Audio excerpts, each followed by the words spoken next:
Hello and welcome to the Audiobook Club. This week we're so lucky to be joined by award-winning audiobook narrator, the legendary Andi Arndt. Andi, thank you so much for joining me on the show. How are you today? I'm good. How are you doing? I'm very well, thank you. Yeah, it's getting a bit colder at this time, as is most of us in the Northern Hemisphere. But yeah, it's doing all right nonetheless. Thank you so much for joining. It's such a pleasure to have you on the show. Well, thank you for inviting me. So, as is tradition on the show, would you be able to tell us a little about your background and how you came into the world of audiobook narration? Well, I often mention an old TV commercial where there's somebody walking down the street with an open jar of peanut butter, as one does, and and somebody else walking down the street with a bar of chocolate, and they crash into each other, and the Reese's peanut butter cup is born. So, Nice. I sort of came to audiobook narration from a background of both radio and theater.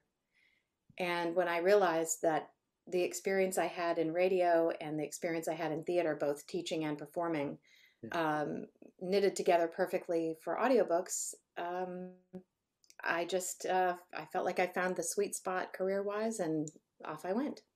Yeah, fair enough. So, it was like kind of you mentioned your theatre background. Was sort of performing always on the cards for you then? Was that something you always had interest in pursuing? Yeah, it was the first thing that besides music, Mm, that, as a child, whenever there was a class play or a school play, or, in college, I had the opportunity to direct and also perform.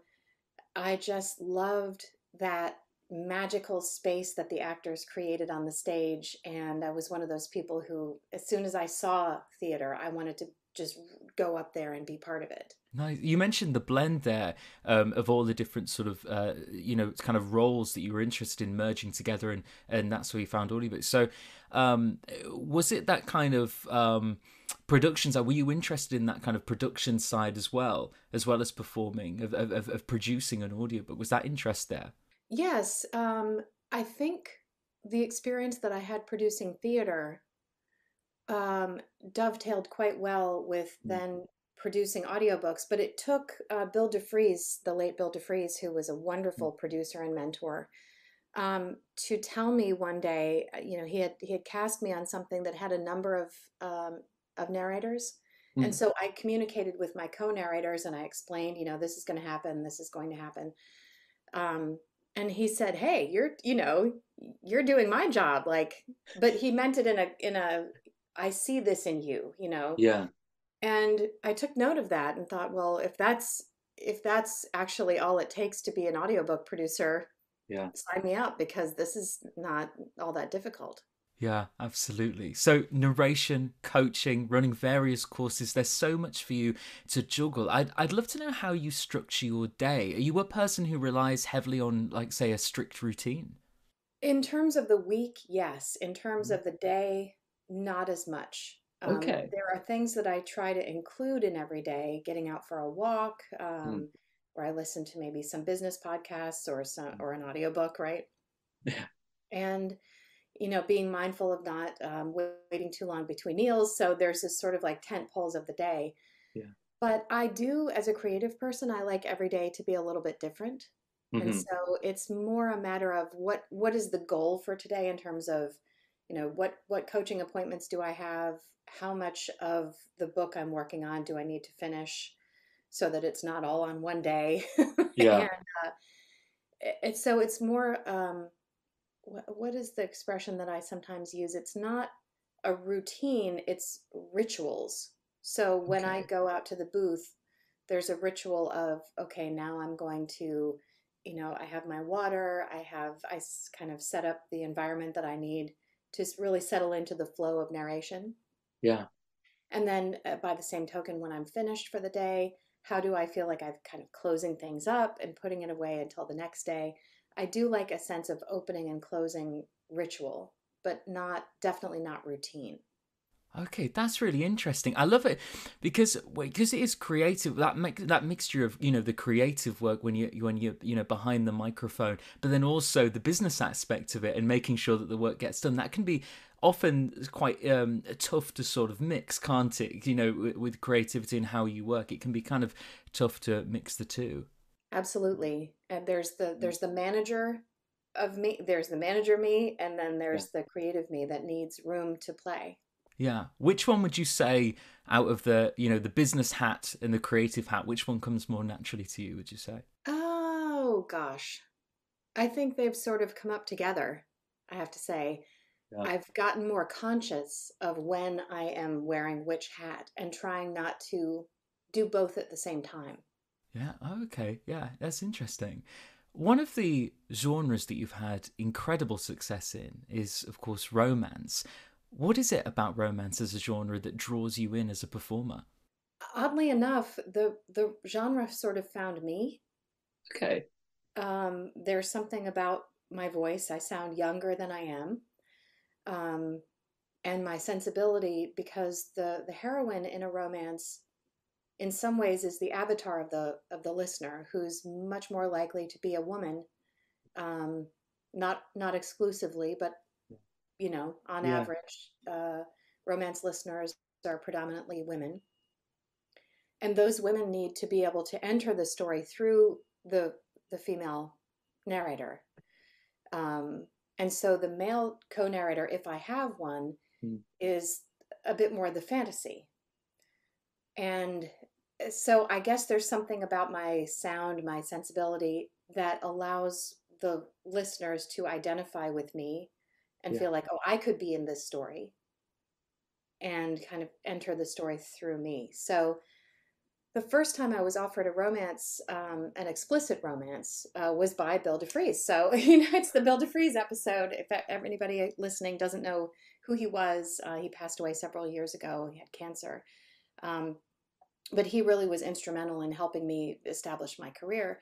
And he sent me a romance by Kylie Scott. And it was the first book in her Stage Dive series that explores, it's 4 books and 4 members of a rock band, right? Okay. Yeah. And he sent it to me. Hey, see what you think about this. Do you want to do this? And I was just starting to look through the script, and he wrote again, oh, I just want to tell you, I thought this was sort of a teenage thing, but this is definitely not a teenage thing. Like, make sure you're okay with this. Yeah. Let me know if you want to use another name. Yeah. And I read through those scenes and I thought, I don't know, I'm okay with this and we can use my name. And that was a fateful decision because that series just took off Yeah. and listeners started really, wanting more of me with romance. And I said yes to it. Fantastic. Now, producing, because obviously you've produced a lot of, you've narrated a lot of romance, but you've also produced a lot of romance audiobooks with lyric audiobooks. And then I wanted to ask you about that, how that came about, but also audio in colour, a pursuit that you co-founded with Nana Malone. Could you tell us a little bit more about audio in colour and lyric audiobooks? Yeah, so Audio in Color is a grant program that's part of Lyric Audiobooks. I founded Lyric Audiobooks almost exactly 8 years ago. It would have been November 11th of 2014 is Nice. the business anniversary, so it's about to Yeah. be 8 years old. And actually, that's a timely question because just in September of this year, um, I stepped back into the founder role, Mm. and Katie Robinson, one of our producers, stepped into the executive producer role. So now the company is Katie's baby, and I am staying on as a narrator and a consultant. Okay. And it's, the enthusiasm of her beginning her chapter with Lyric Audiobooks is super exciting for me. Yeah. And Audio in Color is a program that started with Nana Malone had an Instagram challenge for her followers that she called the Brown Nipple Challenge. And she was basically saying, this is shorthand for representation in audiobooks of characters of color, Mhm. being tired of having all nipples described as pink because not all nipples are pink. And so she called it the Brown Nipple Challenge. And every time she would post another book, I would naturally go, where's the audio? Where's the Mm. audio? Where's the Yeah. audio? I can't find an audiobook for this book. And so we started talking about how audiobooks are very expensive to get that first book that kind Mhm. of establishes a foothold and can earn back and then start earning positive net gains for the author. so that they can continue to produce more audiobooks. So very often it's that first one that's just so expensive, it gets put off. So it's not that the author doesn't want to do it, but the money's not all there at one time. And so Katie and Nana and I approached a funder that we thought would be open to supporting this grant program. And it was at the height of the post George Floyd, Black Lives Matter, that first big bloom of that, where the publishing industry started to realize it had some culpability in excluding authors of color, and that indie authors of color did not have the same opportunities as white romance authors and indie authors. We asked this funder to support our idea, and they said yes. And they came back with enough funding for 6 titles. And then we did a GoFundMe when we announced those 6 titles. We had to do a GoFundMe because the response from the listeners was only 6. How do we contribute to this? Yeah. So we started a GoFundMe and raised enough for 2 more books. And we had a grant application process, and we chose our 8 authors.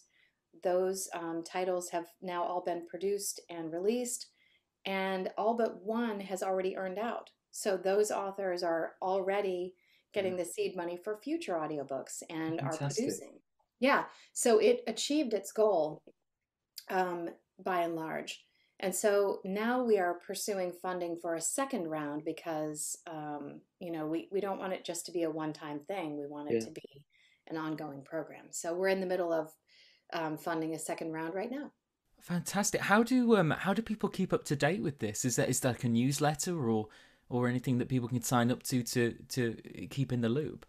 Yes, lyricaudiobooks.com has a link to sign up for the newsletter, and that comes out every so often with news about all of our authors, as well as this grant program. There's a Facebook page. There is an Instagram account. That's probably where Lyric is most active.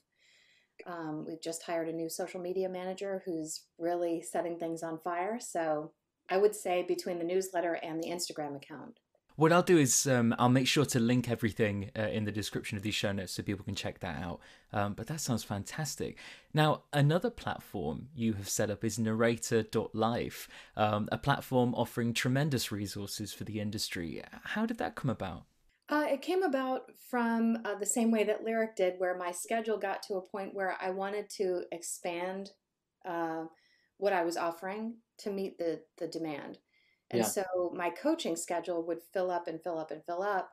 But I knew that there were a lot of coaches offering fantastic things that we all sort of complement one another in what our emphasis is. And like with audio and color, I just saw a need to diversify the coaching offerings because we're trying to diversify the narrator base for the industry as well.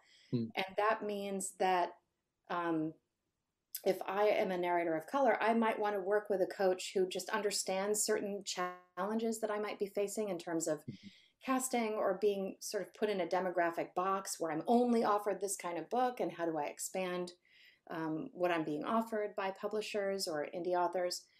So I made a very conscious effort to contact coaches who represented a number of different perspectives. And who also, we refer to them as the faculty because except for one coach, I think, they all have experience teaching at the university level, as I do. I taught at the university level in theater for 12 years. Yeah. And so this is high caliber coaching, small group, individual, self-study as a course, and it's all offered through Narrator.life. And I also, the other thing I wanted to do was make sure that the coaches were paid what they deserve to be paid, because I have been invited to guest coach through other organizations where I just get the feeling that the organization is taking the lion's share of what the students are paying.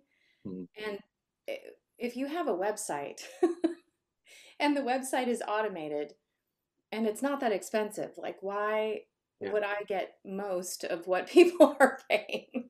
Yeah. So the coaches are happy, the narrators are happy, I'm happy. It's all good. I had the pleasure of chatting to Matthew Lloyd Davis on the show a couple of weeks ago, and I know he was talking about his course on there, and he was saying how much he was looking forward to it and enjoying the process.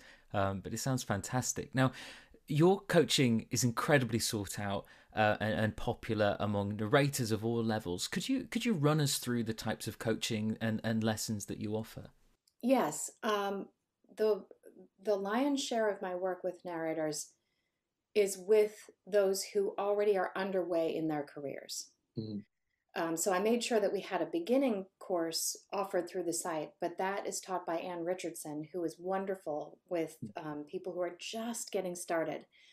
I tend to work with people who are a little ways in, or even a lot ways in, and they've gotten to a bit of a ceiling and they can't figure out how to break through that ceiling to what they feel there's something more out there that they want to do, whether it's expanding their client base or expanding into different genres that they resonate with a little bit more. I love that sort of combination of business and performance problem solving. Mm-hmm. And it seems to be something that a lot of creatives need, but they need help to talk through it. So I would say the 3 points where people tend to start working with me. One, I offer a webinar before speed dating called Practice Your Pitch, before APA speed dating. And there's one coming up in December, so that means I need to schedule one, for this month. Yeah. So Practice Your Pitch is one spot where people find me. Then there's another webinar that I run that's going to be a self-study course in 2023 called Broaden Your Base, which is pretty much what it sounds like. I want to expand from ACX into publishers, or I want to go to the next tier of publishers. How do I do that? And then finally, for people who are well established and approaching burnout, because they've really hit a sweet spot and now they're too busy and they are worried that they're actually damaging their voice, their health. I have a course that's already on the site called Time and Money. And it's a way to take inventory of how you are making use of those two things, those two finite resources, to manage a sustainable career over years and not burn out. So I would say that's kind of the world. Yeah, fantastic. Yeah, absolutely. And there's some really great topics within that. Could you elaborate a little bit more on the Practicing Your Pitch course? What could those signing up for that expect from that class? Well, what they can expect is we go through how is the speed dating experience now that it's on Zoom, right? What are you going to experience? Because there's a lot of nerves, and so the more you have some knowledge of what's going to happen, how it's going to be, the more mastery you can have of that situation, because it's such a short time. You're in the room and then you do something that you can't even remember because you're all on adrenaline, and then it's over and you go, oh my gosh, what did I just do? So we talk about what is this experience going to be? And then some people who are going to be on that speed dating actually practice. And we do the thing on Zoom where everyone turns off their camera and it makes them disappear. So you're just seeing yourself, because that's how the speed dating process goes. You're there, you don't know who's watching. Yeah. You can really get in your head. So we run that simulation. And then we let people practice what they're going to say. And we just brief critique, this worked, think about this. And then we talk briefly about, the post-pitch follow-up. What are some things that you can do to leverage that time so that there's ongoing communication that's not too much, not too little? Is your website ready? All those kinds of things, so that people can make the most of those magical 3 minutes. Absolutely. It can seem incredibly daunting, can't it? Yeah. The audiobook community is ever vast and growing, but I've had many people mention to me after listening to previous episodes of this show that they're just starting out on their narrator journey and don't really know how to get started and introduce themselves within the community. Have you any tips on where people can show their face if they're maybe not familiar with the regular hangout spots? Oh, well, there are so many more than there used to be. Mm, When I was coming into this industry over a decade ago, there were two Facebook groups, and they were small enough that we all felt that we kind of knew each other. yeah. And those groups have gotten to the size and rancor that they're not as helpful and supportive as they used to be, or so I'm Mm, told. mm, So there are a lot of micro communities where people can show up. So, getting back to narrator.life, every Friday at 3 o'clock Eastern US time, we have a 1 hour conversation called Friday Takeaways. People can ask questions. New narrators can absolutely raise their hands and ask questions. There are no stupid questions. yeah. Um, there are Discord communities where people can create a Discord account and listen to live narration. And maybe when the narrator takes a break, they can ask questions. There are still Facebook groups. I would really recommend that people do what I call lurk and learn. So don't come in hot with all the questions. Yeah. Lurk for like a good month. Check in every day for the first month. When you have a question, use the group search and see if anyone has asked the same question recently. Mhm. Because then when you do ask a question, it's of a higher order and Yeah. it's more interesting and you're more likely to get response. Yeah. Um, so yeah, there are the social media water coolers, and thank goodness we're finally getting back to some in-person things. And so there are in-person events that you can go to. Allure in Chicago recently happened, and there were a lot of narrators just starting out Yeah. attending that. So yeah, I would say, about the second year that you're pursuing this, an in-person event, carefully chosen, Mm, where there are going to be other narrators at your level, is a yeah. great idea. So how would one go about choosing an in-person event? Because obviously there's a little bit more of a risk there for people, especially if there's a lot of travel involved. I know, those of us in the UK, for example, there's not that many. There may be a few sort of pub meetups sort of organised, but there's not like the many of the sort of bigger events that there is stateside. So if I was talking to Matthew Davis about this actually, and he was saying that he made the leap and travelled over to the States to go to these events. Have you got any sort of tips on how we can, how a Brit like myself may sort of, choose the one, if I had a limited amount of finance to get over there, how would I sort of choose which event would be sort of best place? Well, if you are in the romance genre, which can we just say is really holding up the entire publishing industry with its income right now, even though the Mm. publishing industry still sort of pats it on the head. Yeah. It's incredibly lucrative. And if you're lucky enough to have a voice that suits romance, Mm. and with a British accent, obviously the Regency, Yeah. historical, um, there is actually an organization called RARE, and that stands for Romance Author and Reader Events. And RARE has, in 2023, they're going to be in Melbourne, Australia. So I'm going there Mm. to meet with authors. Nice. But Rare has been in Paris, in Rome, Edinburgh, London, um, Madrid. So that is a very, it's really been created in part to give authors a tax deductible way to travel overseas. So very often the authors will do the event and then have a family vacation for the following week, Yeah. Very you nice. know? Yeah. So, as somebody based in the UK or Europe, I would look at Rare if you're interested in romance.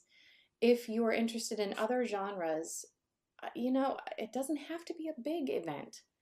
Mm. It could be as simple as a pub meetup that you say someplace that you like to go to that's convenient to you. You Mm. declare a meetup and it happens. Mm. Is it Morrison Ellis?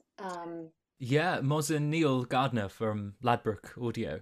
Yeah, yeah. Yeah. I mean, they have a regular clubhouse room. They Why do, not yeah. throw out in that clubhouse room, hey, who else is in London Metro? Yeah. Why can't we get together? Let's do it and Yeah. make something happen. If there's one theme, that sort of threads through my entire career. It's, you know, why not me? Like, Yeah. I could make something happen that I want to happen. You are celebrated by the biggest publishers and distributors on the planet and have won the biggest awards possible for your work. Have you any advice to those listening about how to make a great impression as a narrator to authors, publishers, and the like to better their chances on being asked back for more work? Yes, play the long game. I heard a wonderful small business saying a long time ago that you are not a hunter, you are a gardener. So it's not Right. about seeing your target and picking it off. You know, it's really about nourishing over time and being Mm. patient. And when you're working on whatever book it is that you're working on, you're doing your best work on deadline, being easy to communicate with, not being needy, Mm. giving as much as you get, and helping publicize that book to the extent that their social media guidelines bless that sort of thing, Yeah. and not doing it if you're not supposed to. So whoever you're working with, be a team player. It's not about you, the star. It's about what can I do to support this thing that we are all creating together? And how can I nourish these relationships with these people? You know, they're not resources, it's not so transactional. How can I nourish long-term relationships with these people? Mm. So I think that's a piece of advice that I could give. Yeah, absolutely. I think that's the fact that you go in with it knowing, wholeheartedly that it is a collaboration and it wouldn't be happening with any of the people there is so important. One of the areas that I find so fascinating to chat about is actually pre-production. Because although working toward the same end, narrators' processes can differ so greatly. Would you tell us about how you tackle pre-production and what the typical prep stage looks like for you? Uh, if the if the product listing is already up somewhere, either on the publisher's site or on Amazon or Goodreads or somewhere, Mm. the first thing that I like to do is look up that book, especially the cover. Mm. How is this book going to be marketed? So, for example, an upcoming release that I've already recorded is called The Sunshine Girls by Molly Fader. And you look at that cover, and it's sort of an aqua blue, and it's got two women in very 1960s looking bathing suits sitting on the cover, you know, Mm. with their sunglasses on, looking all stylish. And that tells me, you know, a whole lot about the tone of this book, the subject of this book. And then I read the blurb, Mm. and authors spend a whole lot of time and tears on getting that blurb just right.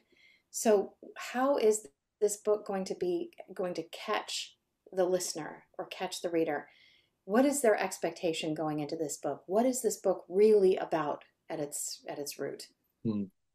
Then, of course, I want to read through the book and understand who are the main characters, how do they shift and change throughout the story, what are the climactic moments, what are the expectations that need to be built up so that when the shift happens, it the listener really feels it.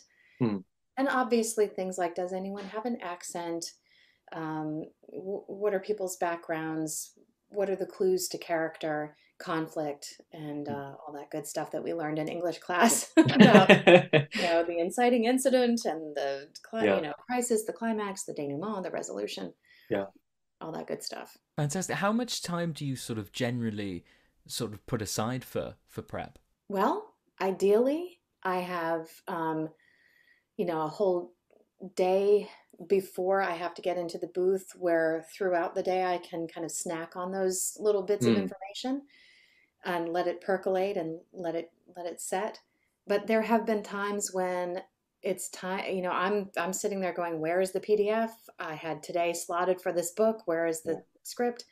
It shows up at 9:30. I had 10 o'clock slated to record, and I have to do what I call a speed prep, where if it's romance, I know they're going to live happily ever after, but what's the problem? What's the Yeah. misunderstanding that they take into this relationship? And then all the other things about accent and character and, did the author Yeah. send me notes? Yeah. Sometimes it's like running a relay race where you get the baton and you got to start running. Has narrating, obviously so many books over the years, has it changed the way that you read, in your personal life for pleasure? Yes, in the sense that I mostly read in audio because then I can be outside moving my body Yeah. and not just sitting on a couch, Yeah. like sitting in a chair narrating. Yeah. Um, and it takes me forever to get through a printed book. So there's a wonderful book called Interior Chinatown by Charles Yu that I finally finished this past summer at the beach. I started it in 2020. And now I found out it's going to be a TV series, which is Oh, perfect because it's yeah. written in screenplay format. Being a narrator, narrating can often be a very solitary pursuit, and can occasionally, get. I hope this isn't just me saying this, but it can get quite lonesome occasionally. If you're only interacting with people over email or at best Zoom. It can be sometimes a little solitary. Do you have any? First of all, do you find that in your own in your own goings on, and have you come up with any sort of daily sort of rituals to cope with that? Well, I don't mind solitude. I like it. I like quiet. I was an only child, so Okay. it Yeah. doesn't bother me. I don't get antsy. Yeah. Discord has been great. Sometimes if I need to stay focused and not be tempted to multitask, I'll open a Mm. Discord session, as I did yesterday, and feel like I'm reading to two or three people. Yeah. And it sort of keeps me from having long silences Yeah. because I'm thinking of them listening. Yeah. Um, Regular travel to visit friends, I think, has been the great thing. So just Monday, we got back from 2 weeks in Las Vegas and Southern California. And I peopled to the point where I was like ready to be back in my solitude again. Yeah. Yeah, I get that very much. Yeah, I think I often chat with my partner's a teacher, so she's off with small children every day for 6, 7, 8 hours a day.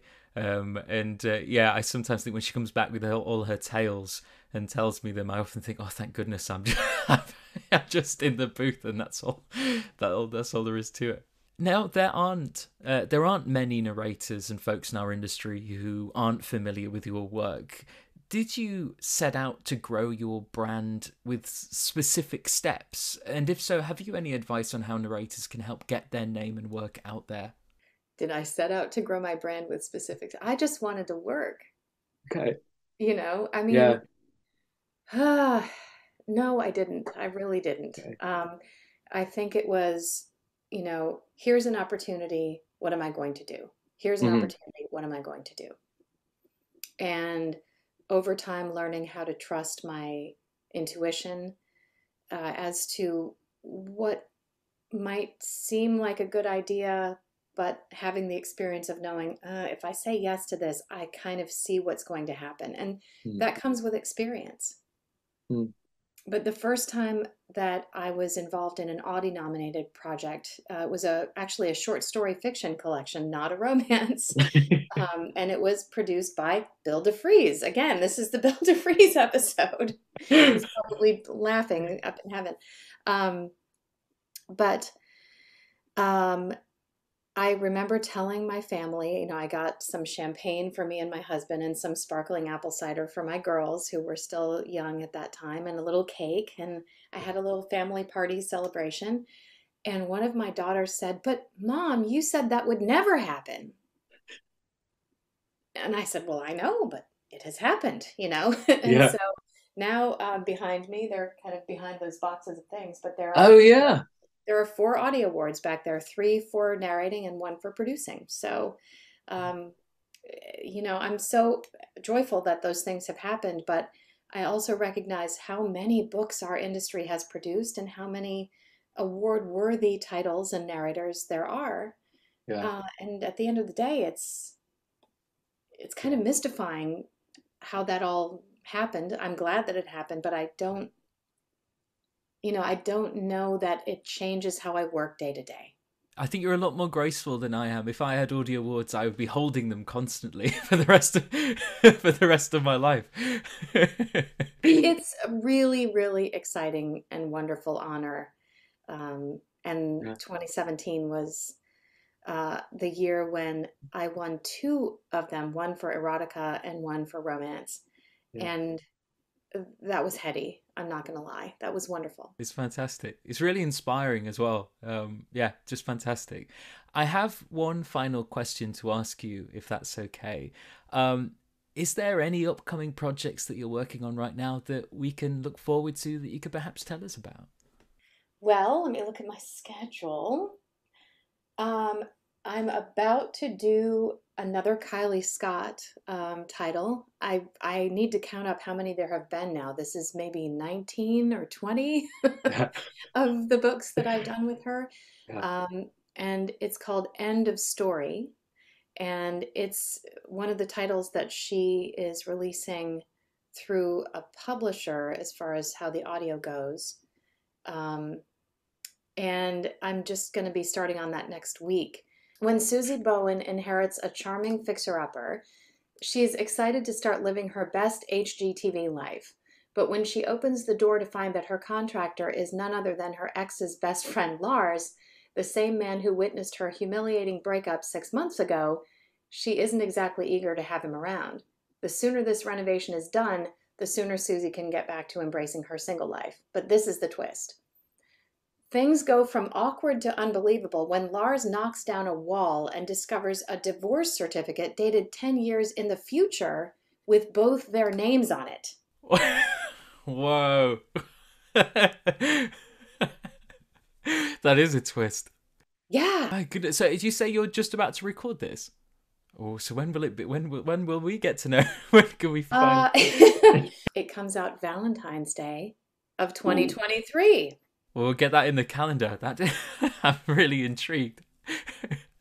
Now, just before we go, is there anywhere that you would like to direct anybody to? Any particular, sort of events or dates or anything like that? Let's see. I will be teaching in Nashville, Tennessee in February of 2023, the first Saturday of February. Mm-hmm. You can go to narrator.life to learn all about the coaching opportunities.